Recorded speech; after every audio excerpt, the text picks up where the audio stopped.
Merci à toutes et tous de nous avoir suivis pendant ces 2 jours et je vous souhaite évidemment le meilleur et beaucoup de recherches sur les interventions non médicamenteuses. Sans transition, nous allons passer à la dernière phase de ce congrès qui s'appelle donc la suite de l'appel de Montpellier et nous avons le plaisir d'accueillir le docteur Gérald Kerziek. Faut-il le présenter tellement il est connu et reconnu à la fois donc travaillant sur le groupe LCI, en même temps responsable médical Doctissimo et en même temps ayant beaucoup d'avis et beaucoup d'expertise sur les INM. Donc on lui a laissé carte blanche en disant c'est à toi Gérald, qu'est-ce que tu en penses et notamment aborder la partie peut-être de la Covid, mais peut-être plus largement sur la problématique des INM. Et on a 21 minutes pour échanger ensemble. Merci d'être là, infiniment. Merci Grégory de cette introduction. Et c'est vrai que c'est né d'une discussion. Alors j'avais participé au congrès sur les INM, j'avais animé une session lors du dernier congrès. Et puis la dématérialisation, le Covid a fait que c'était pas possible que ça soit à Toulouse. Et donc on a un peu discuté et notamment de différents regards. Alors je sais pas si c'est de l'expertise, mais on a intitulé ça regard médical. Oui, j'ai un regard médical. J'étais en plein renfort Covid en mars, avril, mai 2020.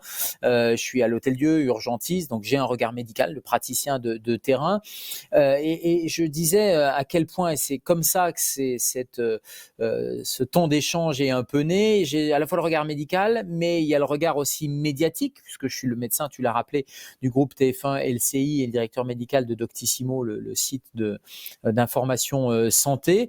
Donc je suis en plein cœur de cette machine médiatique aussi, parce qu'on peut vraiment parler de machine médiatique, et ce regard médiatique est extrêmement important. Important pourquoi ? Important sur le traitement de la crise et important sur le traitement politique. Et donc le troisième regard, c'était ce regard politique de la crise Covid. Et on a vu que l'imbrication finalement de la médecine avec le média qui a joué son rôle de médiateur, peut-être même d'amplificateur, peut-être même de suramplificateur avec le politique. Et là, les derniers jours ont été quasiment l'acmé de ce rapport entre le médical, le politique et le médiatique au milieu.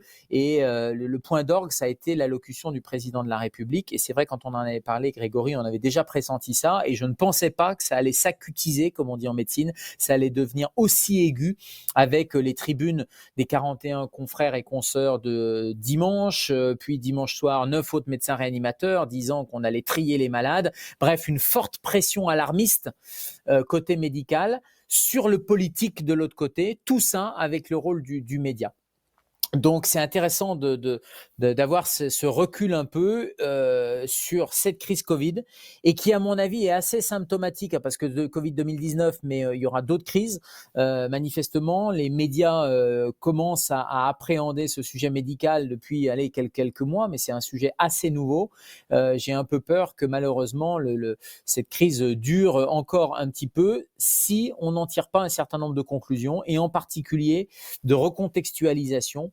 Et c'est là où, et de prévention, j'allais dire, et c'est là où les INM ont un rôle, à mon avis, capital. Alors, je vous ai fait juste quelques slides de contexte, mais l'enjeu, c'est plus une discussion, j'allais dire, quasiment d'analyse, de regard, de recul sur cette crise, avec quelques mois maintenant, quasiment une année de recul. Et je voudrais juste vous montrer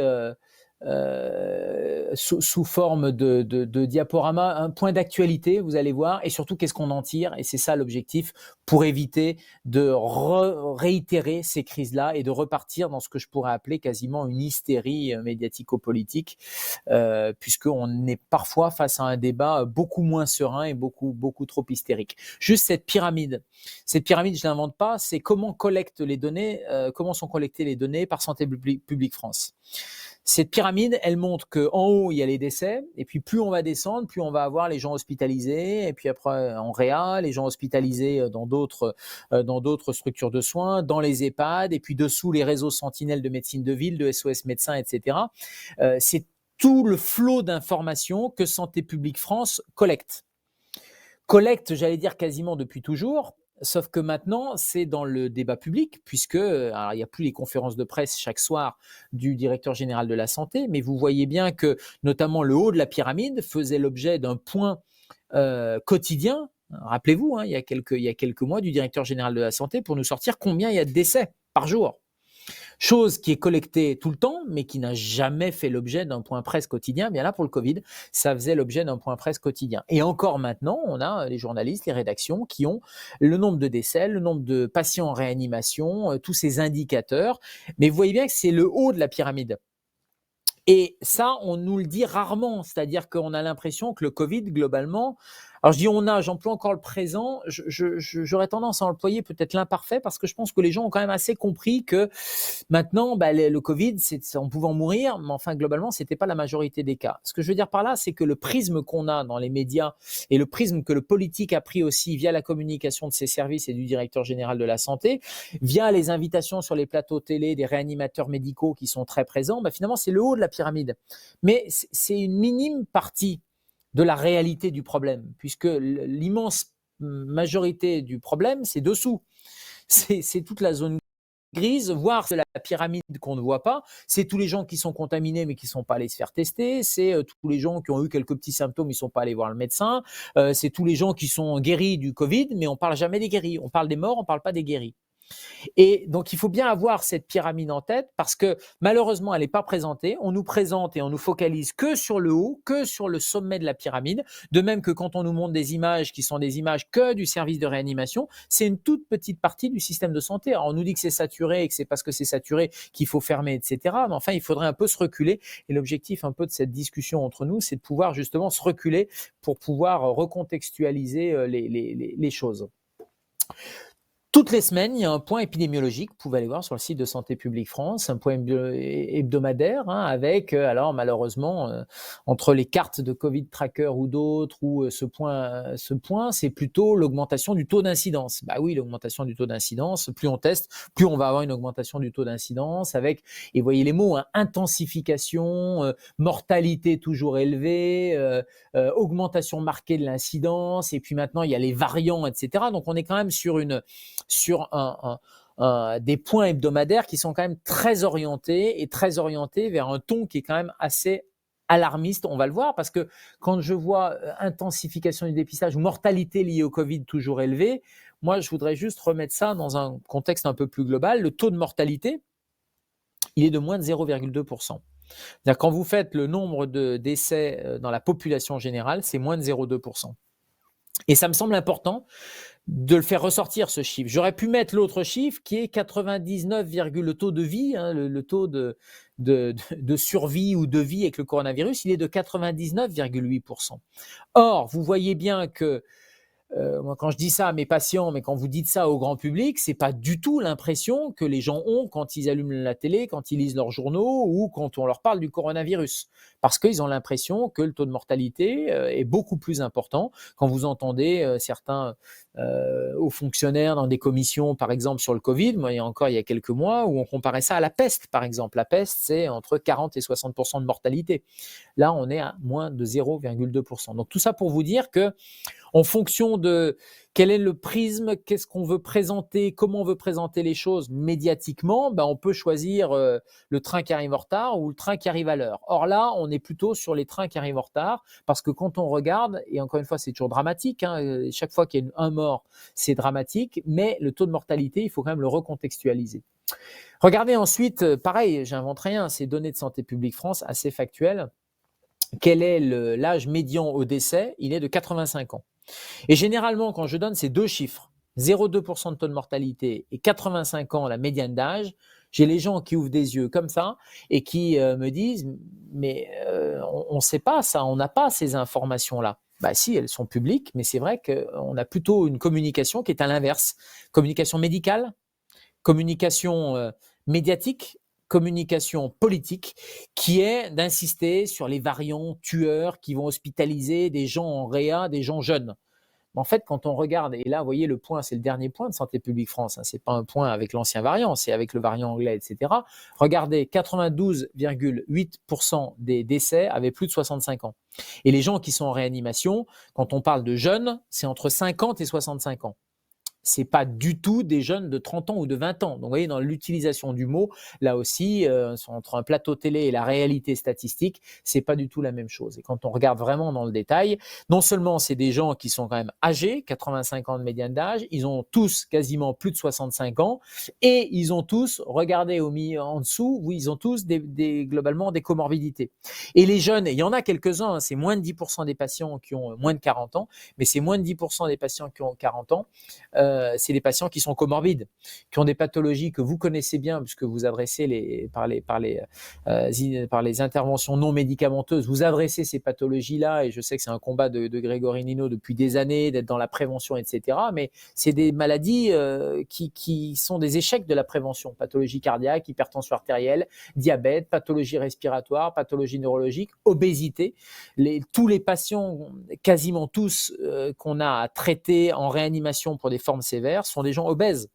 Il faut le rappeler, voilà pourquoi les chiffres sont effroyables aux États-Unis, avec 2 adultes sur 5 qui sont obèses, et donc ils payent un lourd tribut à cette maladie Covid-19. Mais là encore, entre ce qu'on voit à la télé ou le prisme médiatique, ce que le politique nous dit pour différentes raisons, et la réalité médicale, la réalité scientifique, pas forcément le discours médical, mais la réalité médicale scientifique, eh bien, il y a parfois des prismes différents et donc des informations différentes.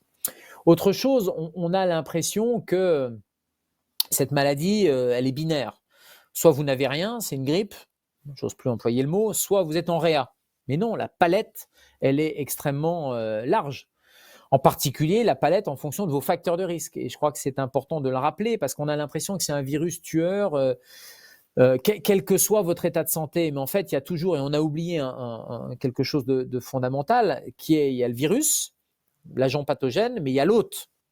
Et c'est l'interaction entre le virus et l'hôte qui va faire qu'on fait une maladie plus ou moins grave. Et l'hôte, c'est ces facteurs de risque qui sont importants. Est-ce qu'on en parle? J'en ai pas entendu beaucoup parler.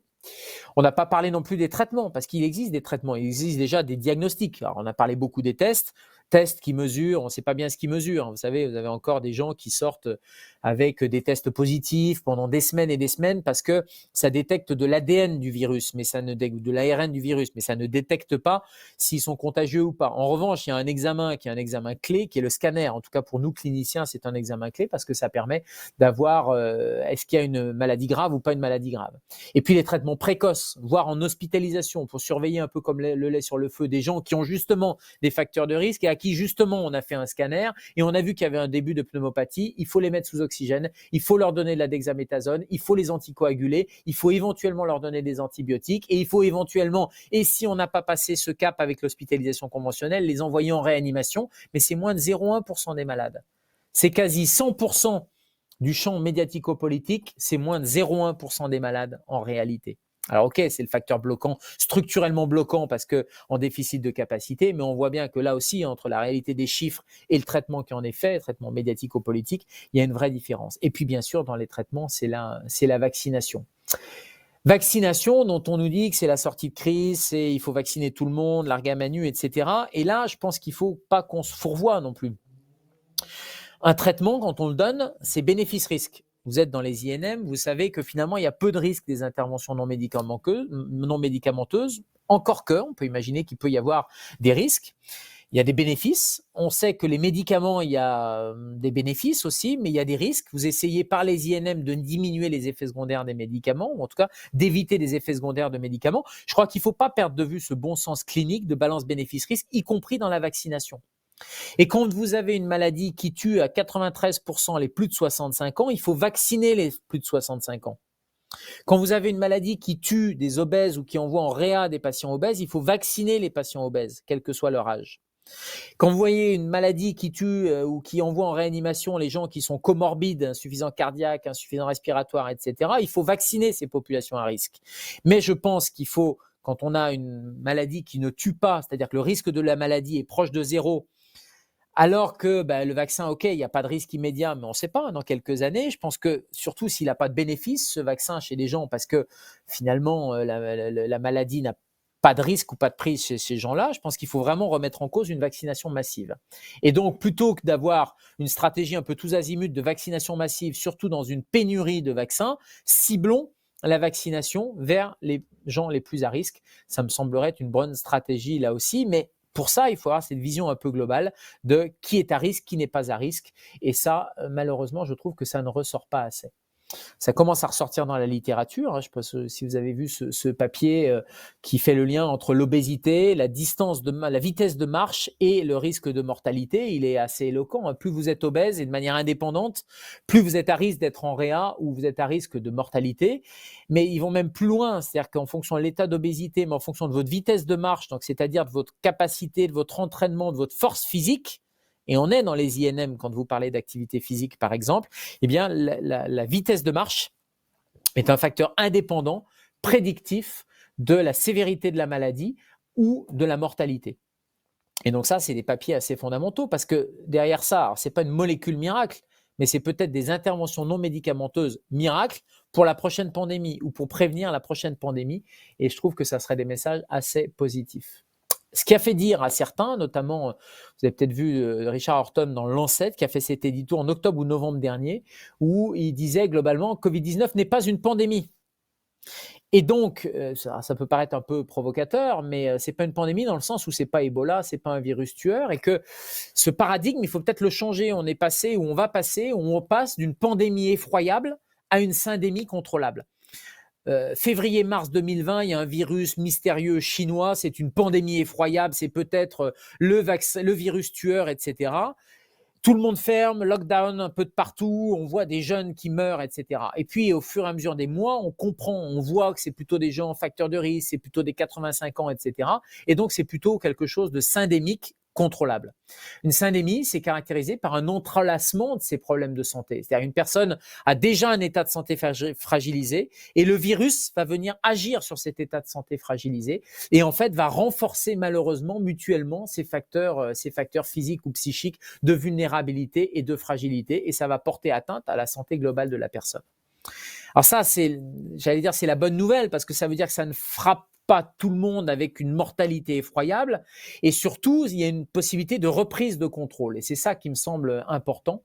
Et donc, je vous donnerai quelques réflexions après, mais cette reprise de contrôle, elle est dans les INM. C'est-à-dire que moi, j'aimerais bien que plutôt que d'avoir un discours complètement alarmiste, alors qu'on voit bien qu'on est sur des gens à risque, qu'on connaît, donc on peut cibler, qu'on peut protéger, on est sur un problème structurel, mais l'hôpital n'est pas en train de déborder ou n'est pas en train d'exploser. Il y a une sursaturation structurelle des services de réanimation comme toutes les années. Là, plus que d'habitude, mais toutes les années, les services de réanimation sont débordés. Mais on n'est pas en train de crever à la porte des hôpitaux. Et de l'autre côté, le discours, il est polarisé avec les alarmistes d'un côté et les rassuristes de l'autre qui disent non, il n'y a rien à voir, circuler, c'est un complot, etc. On voit bien qu'il faut être plus factuel et plus pragmatique, voire pragmatiste. Quand on me demande si je suis alarmiste ou rassuriste, je dis je suis pragmatiste. Comment on l'est en contextualisant les chiffres, et je vous en ai donné un certain nombre, mais surtout on l'est en étant pragmatique pour la suite. Et je pense que les INM ont un rôle fondamental à jouer parce que c'est une opportunité de prise de conscience et j'aimerais que ça émerge dans le débat médiatique, compliqué, on le fait sur Doctissimo, mais d'hygiène de vie, de reprise de contrôle d'une hygiène de vie pour un monde d'après, dans lequel le sport, le sommeil, l'alimentation, tout ce qui booste l'immunité, tout ce qui renforce le système, le corps et la nature globalement, et les INM ont leur part à jouer, eh bien c'est une opportunité de prise de conscience, d'investissement. Je vous regardais la présentation juste avant sur les recherches de financement de recherche, etc. Ça serait formidable qu'il puisse y avoir déjà de la recherche sur, mais ne serait-ce que sur les patients qui bénéficient d'INM, est-ce qu'ils sont plus ou moins atteints par le Covid ? Moi, j'ai plein de collègues qui sont des praticiens de prévention, qui utilisent des interventions non médicamenteuses et qui me disent, mais moi, dans nos cohortes de patients, dans nos consultants, il n'y a pas de Covid sévère. Et donc, on voit bien que le monde d'après, la prévention joue un rôle capital et il faudrait que ça soit une prise de conscience médiatique. J'aimerais que ça soit une prise de conscience médicale. C'est vrai que malheureusement, quand je vois certains confrères ou consoeurs sur les plateaux, je me dis que c'est pas gagné. Et puis de financement, de recherche, parce qu'on est en plein dans une thématique d'actualité. C'est-à-dire que les milliards qui sont en train d'être déversés dans le thérapeutique, dans la recherche de la molécule miracle, dans la recherche d'anticorps de je ne sais quoi, ou dans malheureusement les aides aux entreprises, etc., Mais vous imaginez si ne serait-ce qu'un millième avait été déversé sur les recherches pour l'INM et sur de la communication pour l'INM, pour des INM, pour pouvoir renforcer notre système immunitaire ou renforcer le corps humain et ne plus avoir de patients obèses ou d'avoir des gens en meilleure santé, même à 85 ans, parce qu'encore une fois, il ne s'agit pas d'âge chronologique, mais il s'agit plutôt d'âge physiologique. On voit bien que ça aurait probablement changé la donne. Et je voudrais juste finir là-dessus, c'est-à-dire qu'on voit qu'aux États-Unis, ils ont payé un lourd tribut. Il est probable qu'il y a 20 ou 30 ans, ils n'auraient pas payé le même tribut. Moins. Chez nous, en Europe, on l'aurait payé largement moins. Et en Afrique, en revanche, vous voyez où il y a peu finalement de morts, dans 20 ans, ils auront ou ils auraient, et j'espère qu'ils n'auront pas, mais ils auraient le même nombre de morts que chez nous. On est sur le Covid-19, sur clairement une maladie de civilisation pour laquelle la prévention a un rôle à jouer. Le diabète est en train de progresser de manière majeure, comme toutes les non-communicable diseases, comme on dit, les NCD, comme disent les anglo-saxons en Afrique. Toutes ces maladies non infectieuses sont en train de galoper en Afrique, vont fragiliser l'état de santé, ça va augmenter l'espérance de vie en plus parce qu'il y a d'autres mesures qui font que l'espérance de vie augmente. Les maladies non infectieuses augmentent aussi et donc fragilisent la population. Et donc la même pandémie, on en aura sûrement d'autres, la même pandémie en Afrique dans 20 ans, c'est une hécatombe. Parce qu'ils auront encore moins structurellement de système de santé que nous n'avons ici ou aux États-Unis. Donc voilà, je pense que cette pandémie peut être une opportunité intéressante si on se recule un peu, si on arrive à recontextualiser et si on arrive à ramener et à travailler main dans la main, y compris avec les réanimateurs que je salue parce qu'ils ont, je dis pas que leur travail est facile, il est très difficile, mais malheureusement, il ne faut pas polariser et mettre tous les moyens que sur la réanimation. Voilà, je sais pas, j'espère que j'ai pas été trop long. Merci. Non, non, c'est tout à fait parfait dans le timing. Je voulais juste te rappeler que ce matin, nous avons eu une grande professeure de l'Université de Sydney, Corinne Caillot, qui a expliqué dans un papier au Lancet qu'il y a 5 millions de personnes qui décèdent dans le monde à cause de la sédentarité, et strictement à cause de la sédentarité, donc 2 fois plus actuellement que la Covid. Et tu as, par ton expertise à la fois médicale, scientifique, médiatique et politique, montré à quel point ces effets de loupe vont être potentiellement extrêmement dangereuses. Et je voulais juste te poser la question, parce que je pense que c'est important de parler des malades du Covid, mais également de tous ces malades chroniques qu'on est en train d'enfermer pour une 3e fois, donc un confinement, entraînant beaucoup de complexité à utiliser des interventions non médicamenteuses. Je te donne juste un exemple dans les associations de malades du cancer qui sont en proximité des structures hospitalières. Donc les agences régionales de santé les ont fermées en disant que c'était des pratiques culturelles et mettant finalement en danger des personnes alors qu'elles délivraient non seulement des programmes d'activité physique, de la diététique, des soutiens psychologiques, et donc elles ne rentrent pas totalement dans ces dispositifs et finalement vont encore plus fragiliser, donc avoir des impacts peut-être post-Covid encore plus importants pour des personnes qui sont déjà fragilisées. Je ne veux pas te laisser aller sans que tu me dises à quel point cet impact risque d'être important dans les années qui viennent. Non, bien sûr, c'est tout l'enjeu aussi des effets secondaires d'un confinement, de mesures restrictives. Là, je vois que les salles de sport, maintenant, c'est de plus en plus restrictif, alors que le sport, on sait que c'est de la prévention et que ça booste le système immunitaire. Et donc, on est dans un véritable cercle vicieux qui est celui dans lequel on est tombé depuis quelques années avec un modèle biomédical pur, médical complet et dans lequel les INM malheureusement peinent à trouver leur place et qu'il faut à tout prix. Alors, j'espère que le jusque-boutisme de cette médecine de ce modèle biomédical auquel on a assisté là en début de semaine et la prise de distance peut-être du politique et notamment du président de la République qui est arrivé à une solution un peu médiane, etc. Je pense que ça peut faire basculer les choses parce que à un moment donné, quand on est dans ce jusque-boutisme, quand on est dans ce catastrophisme, cet alarmisme, on perd de la crédibilité. Et donc, j'espère que ça va pouvoir faire rebasculer vers quelque chose qui est beaucoup plus raisonnable, beaucoup plus équilibré, mais c'est sûr qu'on va avoir des effets secondaires assez dramatiques. Alors tu parlais aussi, j'ai cru que tu voulais poser une question sur les Covid longs, parce qu'après les variants, les machins, on essaie de nous faire croire qu'il y a aussi des Covid longs. Et oui, il y a des Covid longs, mais ces Covid longs, ils vont devoir bénéficier pleinement des INM. Et si on veut éviter que le virus n'ait trop de conséquences chroniques. Il faut à tout prix que les gens reprennent de l'activité physique. Il ne faut pas les enfermer parce qu'on sait que le rôle du psychisme, et c'est indéconnectable du corps. Et là aussi, les INM ont leur rôle à jouer. Moi, les Covid longs me font beaucoup penser à la maladie de Lyme, avec peut-être des phénomènes dysimmunitaires, des phénomènes de résurgence virale. Et donc, c'est un problème d'équilibre entre le système immunitaire et le virus. Et ça aussi, le rôle de l'INM est capital au milieu. Et c'est pas le rôle de, j'allais dire, c'est pas le confinement qui va arranger les choses, ça c'est sûr. C'est pas une molécule miracle qui va arranger les choses. Et donc, il faut à tout prix qu'on arrive à passer ce message. Malheureusement, quand je parlais en introduction d'hystérie, on n'est pas sur de la science, on n'est plus sur du bon sens non plus. On est sur quelque chose qui est du court terme, de l'hystérie, de l'émotion et pas de la raison. Merci infiniment. On va rester sur ce message positif, sur cette rationalité face à l'irrationalité et parfois à ces émotions qui sont contagieuses, virales, alors qu'on pourrait avoir beaucoup plus de regard pragmatique par rapport à la situation. Merci infiniment, Gérald, de nous avoir accordé ce temps.